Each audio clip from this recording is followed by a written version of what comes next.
Hi guys, hold on for a second. Before we proceed to the video, I have something very important to tell you. Professor John V. Kofas has published his new book in collaboration with Little French Media, and the title of the book is Neoliberalism, Inequality, and Authoritarianism. This book details how neoliberalism impacts the geopolitical economy in the 21st century.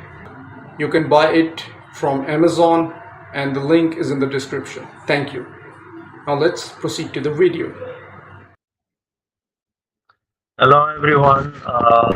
Welcome to an overview of a topic on the very important issue of America's role in the world economy and its the perception that it's in decline, as well as the suggestion that it may be a transitional phase. This is just a summary of a longer video that I have done. I just did on this topic, and my contention is that the United States is indeed in a transitional phase. The U.S. has been from the Wilson administration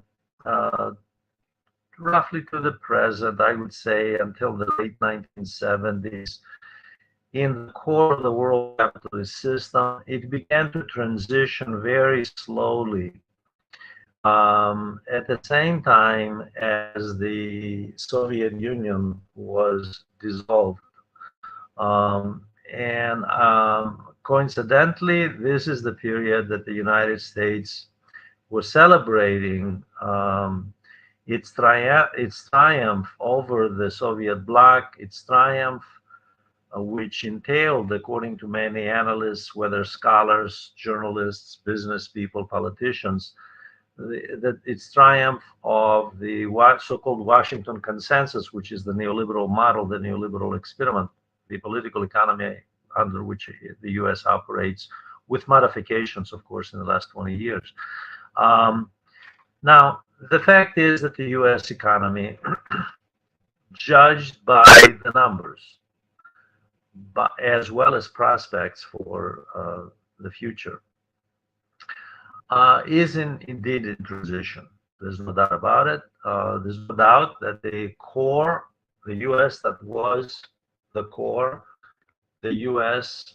Which was the world's largest economy, is gradually retreating to a secondary role because China has moved very rapidly from the 1990s to the present into that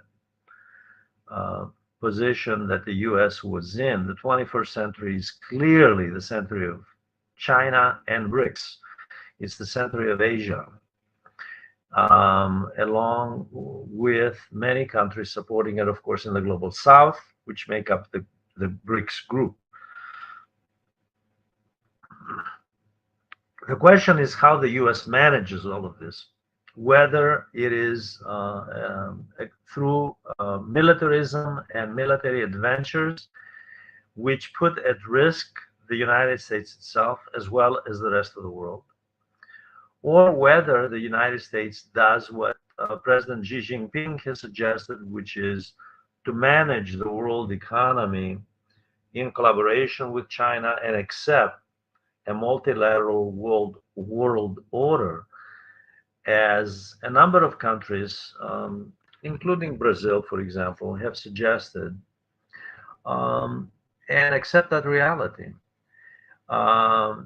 The elites in the United States, meaning Wall Street, the military establishment, the political establishment, academics, think tanks, have not accepted the reality of the transition. I don't want to call it decline. Decline is relative. Okay, the U.S. is declining relative to where it was during the Eisenhower administration. That's true.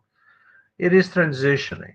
It's not going to be, the U.S. is not going to be some third world country. It will continue to be a major power. And the issue, really, the central issue here is managing its new status as it's transitioning.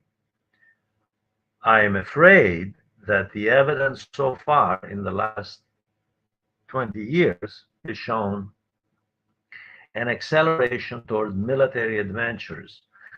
And especially with the Biden administration, the level of recklessness with regard to military solutions first, diplomacy last, I'm afraid that has gotten out of hand. And even fairly mainstream analysts like Richard Haas and others, for example, have mentioned that this is not the way to manage its role in the world economy, that the US has to start focusing on rebuilding it at home, rather than looking to use the military globally as leverage to stop China, containment of China, and using Russia when in fact their ultimate goal is China, using Russia as a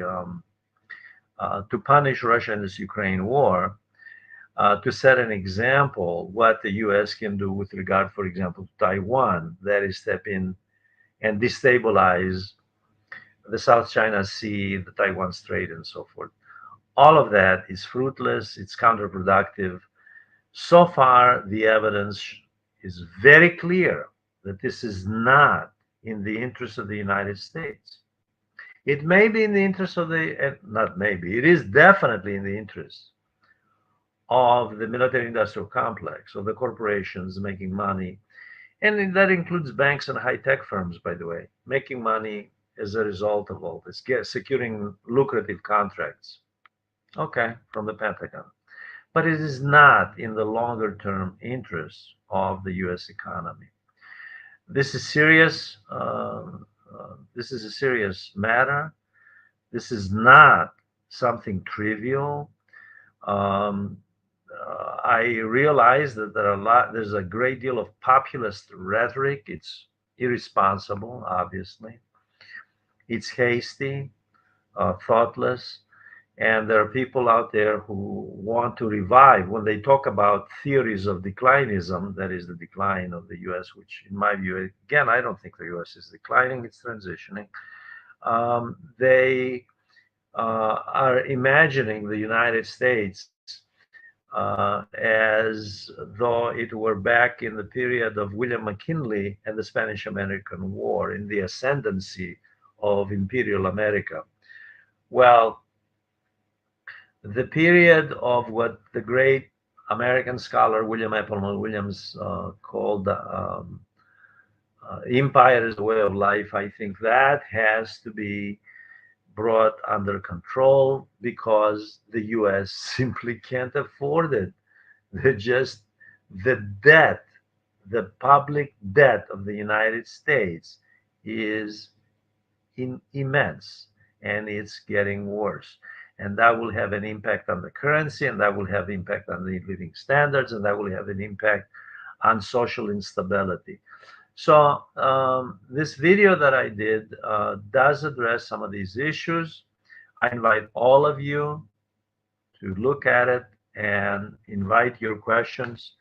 And I thank you for listening, and invite you to the next topic after this, which is going to be Lebensraum, which is German word that means living space. And we're going to look at that from the German concept, from the 19th century to the Third Reich, to the US application of that term to modern day Israel. Thank you very much.